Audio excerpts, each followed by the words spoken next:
నమస్తే. పెళ్లి చేసుకున్నాడు ప్రేమించి. అలాగే అమ్మాయిని తిరిగి తల్లిదండ్రులకే బేరం పెట్టాడు.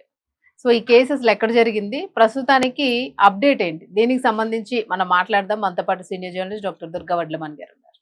నమస్తే మేడం. నమస్తే అండి. ఈ మధ్య కాలంలో బాగా సోషల్ మీడియా వచ్చాక ఒక రకమైన డెవలప్‌మెంట్స్ వచ్చినియి. ప్రేమ పెళ్ళిల్లోని, వివాహాల్లోనేను. అంతేకాకుండా ఇంకొక సరికొత్త విషయం ఏంటి అనంటే ఎక్కడైనా పెళ్లి చేసుకుంటే కట్నం అడుగుతారు. కానీ ప్రేమించిన అమ్మాయిని అప్పజెప్పడానికి తల్లిదండ్రులకి తిరిగి మళ్ళా కట్నం డిమాండ్ చేయడం. సో, దీన్ని ఎట్లా తీసుకోవచ్చు? అసలు ఎక్కడ జరిగింది ఇన్సిడెంట్? ఇప్పుడు వర విక్రయం అని ఉండేది వర గతంలో. విక్రయం. ఇప్పుడు వధువు విక్రయం అన్నమాట. మళ్ళా పెళ్లి చేసేసుకుని మళ్ళీ అప్పచెప్పడానికి. మీకు అదేం సినిమా వచ్చింది కృష్ణారెడ్డిది? మావిడాకులా? మావిడాకులు కాదు, భార్య అమ్మేస్తుంది కదా మొగుడిని ₹1,00,00,000 ఇచ్చే శుభలగ్నం. శుభలగ్నం సినిమా లాగా. అదంటే కనీసం పెళ్ళయ్యాక భార్య భర్తను అమ్మేస్తుంది. అవును. ఇక్కడ పెళ్లి చేసుకుని ఆ అమ్మాయితోటి ఒక రోజు అవ్వగానే తల్లిదండ్రులతోటి అబ్బాయి ఫ్రెండ్స్ బేరం పెట్టారు 4. ఫ్రెండ్స్.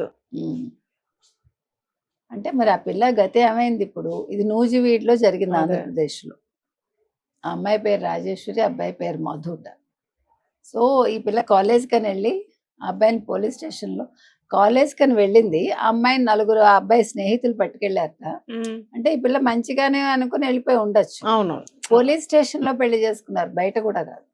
అవును. పోనీ బయట అయితే ఏదో మోసపోయింది అనుకోవచ్చు. అనుకోవచ్చు. ముందు వీళ్ళకి ఫోన్ వచ్చింది, మీ అమ్మాయి మా దగ్గర ఉంది, ఇలా పెళ్ళయింది, మా అమ్మాయి మాకు కావాలి అంటే 10 లక్షలు ఇమ్మని డిమాండ్ చేశారు. అదే 12 లక్షలు. 12 లక్షలు. వీళ్ళేమో పిల్ల కోసం అని 5 లక్షల వరకు ఇవ్వగలం అని అన్నారు. అన్నాక వీళ్ళకి సందేహం వచ్చింది, 5 లక్షలు ఇచ్చిన పిల్లని ఇవ్వకపోతే ఈ పాటికి ఏం చేస్తుంటారా భయంతో కొలను పార్థసారథి గారికి చెప్పారు మంత్రి. ఓకే.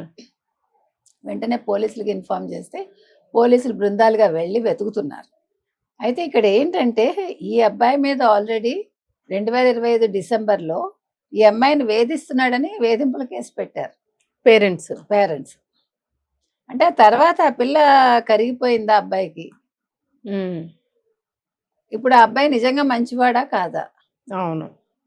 ఏంటండి ఎక్కడికి వెళ్తున్నారు వీళ్ళు? చదువుకో, ఇద్దరు మేజర్లే కానీ ఇద్దరు కాళ్ళ మీద నిలబడలేదు. అవును. పెళ్లి చేసుకుని ఏం చేస్తారు? గాలి ఫోన్ చేస్తారా? అంతే. అసలు ఈ పెళ్లి దేనికి? అసలు అంత ఎమర్జెన్సీ. పూర్వకాలం అంటే తెలియదు, ఇప్పుడు ఇంత సోషల్ మీడియా వచ్చింది, ఇంత అప్డేటెడ్ గా ఉంటున్నారు.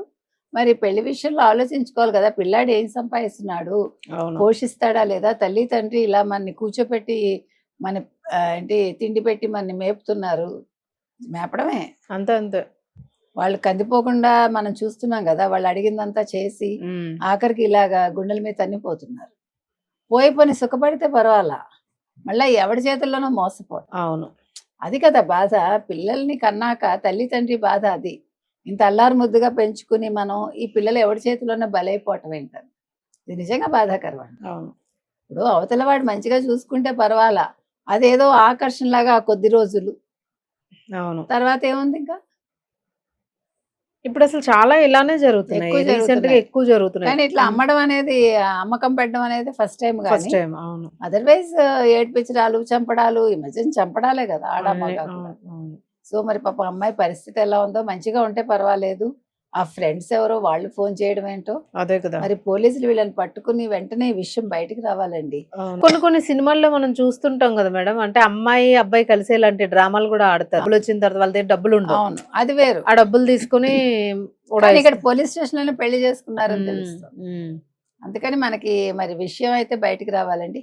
ఏది ఏమైనా మన అమ్మాయిలకి ఎన్నిసార్లు చెప్పినా జాగ్రత్తగా ఉండాలి. మీరు జాగ్రత్తగా ఉండాలి, కాళ్ళ మీద నిలబడండి.